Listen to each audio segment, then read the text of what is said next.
नमस्कार दोस्तों, मैं हूं नीलम सिंह। आप देख रहे हैं नेताजी.live। जैसा कि आप जानते हैं, हमारे इस चैनल के माध्यम से हमारी ये कोशिश होती है कि हम आप तक आपके पसंदीदा नेताओं के दिए गए वक्तव्य और भाषण को आप तक पहुंचाएं, वो भी असंपादित। एआईसीसी के प्रशासन प्रभारी एवं कांग्रेस वर्किंग कमेटी के सदस्य गुरमीत सब्बल ने पत्रकार वार्ता को संबोधित करते हुए कहा कि छत्तीसगढ़ में पिछले वर्ष बहुत ही सफल अधिवेशन हुआ था।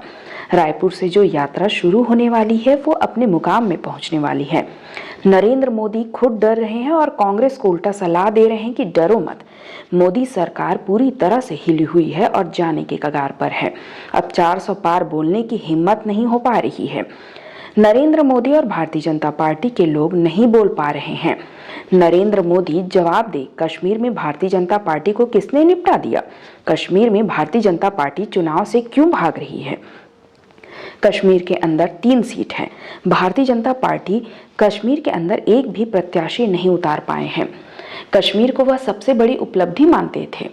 कश्मीर से राहुल गांधी की जो भारत जोड़ो यात्रा की शुरुआत हुई थी, कश्मीर में राहुल गांधी ने देश के लोगों को कहा, डरो मत। कश्मीर में राहुल गांधी हजारों कार्यकर्ता के साथ पहुंचकर वहां के लाल चौक पर झंडा फहराया। कश्मीर भारत का अभिन्न अंग है। मोदी कांग्रेस के घोषणा न्याय पत्र को लेकर झूठ फैला रहे हैं। मोदी झूठ इसलिए बोल रहे हैं क्योंकि वह कांग्रेस के घोषणा न्याय पत्र के सच से डरे हुए हैं।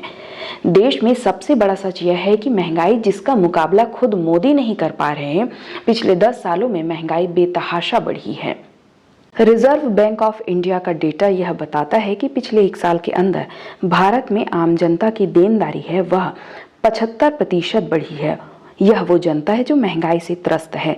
लोगों को महंगाई चुभ रही है। पढ़ाई के लिए, दवाई के लिए लोग अपने बचत का इस्तेमाल कर रहे हैं।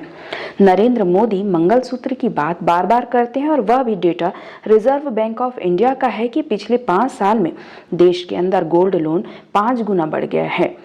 केंद्र में कांग्रेस इंडिया अलायंस की सरकार आने पर सबसे पहले महालक्ष्मी योजना के तहत महिलाओं को 1-1 लाख रुपए सालाना देंगे और सरकारी नौकरी में महिलाओं को 50% आरक्षण मिलेगा। 4 दशक में बेरोजगारी इस देश में सबसे ज्यादा बढ़ी है। नरेंद्र मोदी की सरकार जो नीति की बात करते हैं वह नीति कभी नहीं बनी।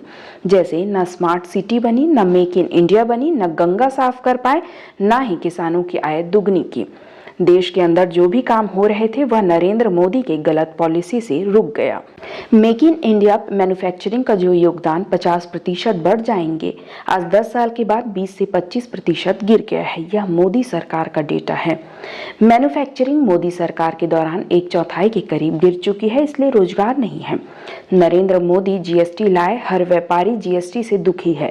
पूरा व्यापारी वर्ग तबाह हो गया है। रेलवे, बैंकों में भर्ती बंद हो गई है। यह दुनिया की पहली सरकार होगी जो रोजगार तो देती नहीं है और जहां रोजगार था वहां भी ठेका कर दिया। कांग्रेस सरकार का मुख्य उद्देश्य यह है कि जब हमारी सरकार आएगी तो सबसे पहले बेरोजगारी की समस्या से निपटना है हमें। कांग्रेस की सरकार बनने पर महिलाओं को 1 लाख रुपए सालाना मिलेगा। हम जीएसटी का पूरा सिस्टम बदलेंगे और कांग्रेस के उपकरणों में जीएसटी मुक्त होंगे। कांग्रेस सरकार बनने पर 30 लाख भर्तियां होंगी। नरेंद्र मोदी रोजगार नहीं दे पा रहे हैं और महंगाई बढ़ती जा रही है। कांग्रेस सरकार आने पर हम अग्निवीर बंद करेंगे। कांग्रेस सरकार बनने पर लोगों को रोजगार मिलना हमारी प्राथमिकता है। 1 साल बाद दोबारा रायपुर में आया हूँ। हमारा अधिवेशन हुआ था, तब हम लोग यहाँ थे और बहुत ही सफल एक अधिवेशन हुआ। और वहाँ से जो शुरुआत हुई आज पूरे देश में दिख रही है कि मोदी सरकार हिली हुई है, जाने के कगार पर है। अब उनकी हिम्मत नहीं हो रही है कि 400 पार बोल के दिखाएं। हम चैलेंज बार बार कर रहे हैं कि बोल के दिखाइए। अब मोदी जी नहीं बोल पा रहे, उनके लोग नहीं बोल पा रहे। तो रायपुर से जो यात्रा शुरू हुई थी पिछले 1 साल में, वो अब मुकाम पे पहुंचने वाली है। अभी नीचे बैठा हुआ टीवी पे मैं देख रहा था, आज मोदी जी कांग्रेस को उल्टा सलाह दे रहे थे कि डरो मत। अमेठी के परिप्रेक्ष्य में बोल रहे थे। तो अमेठी में तो हमारे कांग्रेस के जो नेता हैं किशोरीलाल जी, वो बीजेपी के कैंडिडेट से निपट ही लेंगे। लेकिन मोदी जी आज ये जवाब दें कि कश्मीर में भारतीय जनता पार्टी को किसने निपटा दिया। कश्मीर में भारतीय जनता पार्टी चुनाव से क्यों भाग खड़ी हुई। 3 सीटें हैं कश्मीर के अंदर वो एक भी सीट पे चुनाव लड़ने की हिम्मत नहीं जुटा पाए। और ये वो कश्मीर है जिस कश्मीर पॉलिसी को लेकर वो अपनी सबसे बड़ी उपलब्धि मानते थे।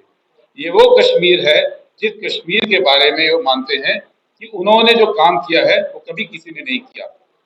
ये 1 साल पहले की बात है। इसी कश्मीर में राहुल जी भारत जोड़ो यात्रा करने निकले थे। जब उनका प्लान बना तो मोदी जी के होम मंत्री मिनिस्ट्री ने सलाह दी हम लोगों को कि राहुल जी को चलना नहीं चाहिए, बहुत खतरा है।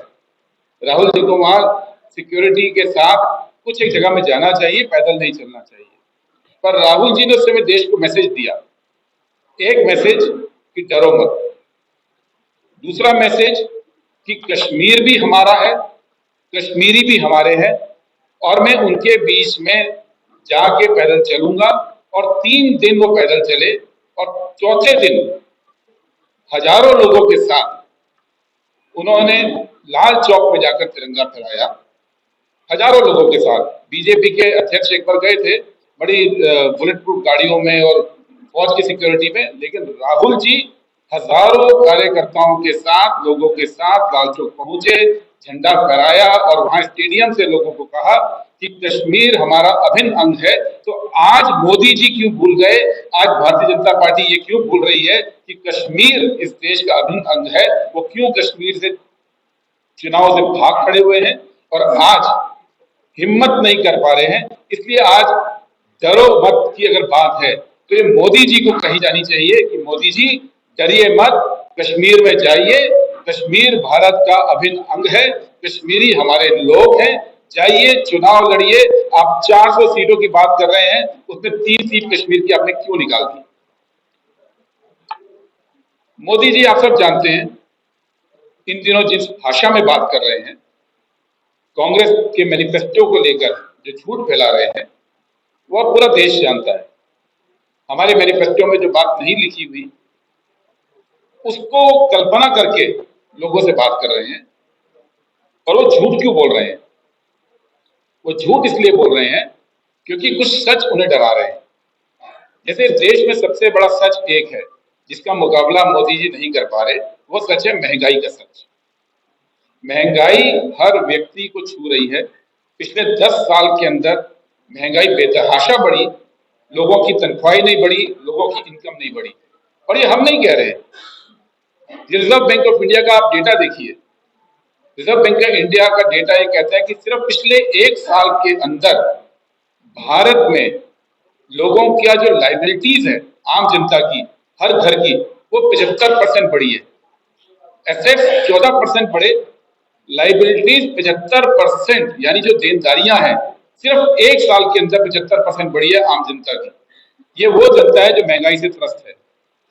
हम नहीं कह रहे हैं, ये मोदी जी की सरकार कह रही है कि हाउस होल्ड सेविंग, जो घरेलू सेविंग होती है, बचत होती है, वो पिछले 47 साल में सबसे निचले स्तर पर है।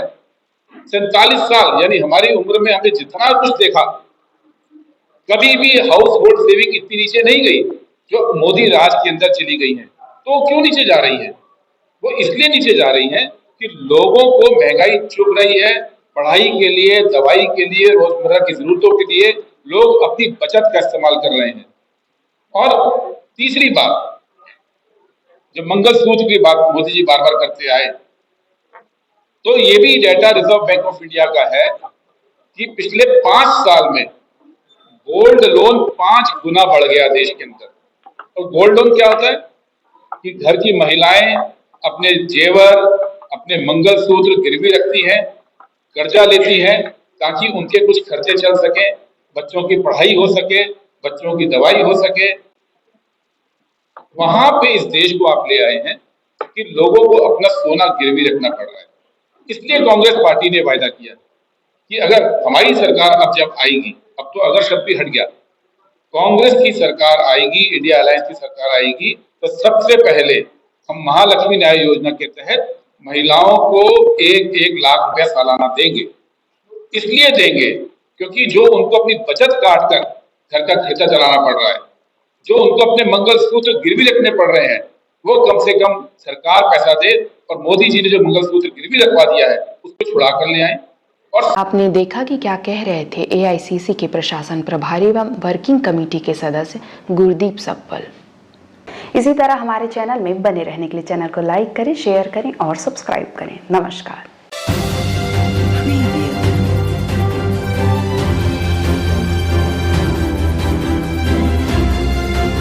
नेताजी.live के प्रायोजक है Satyadeep diagnostic and clinic, Supela, Bhilai.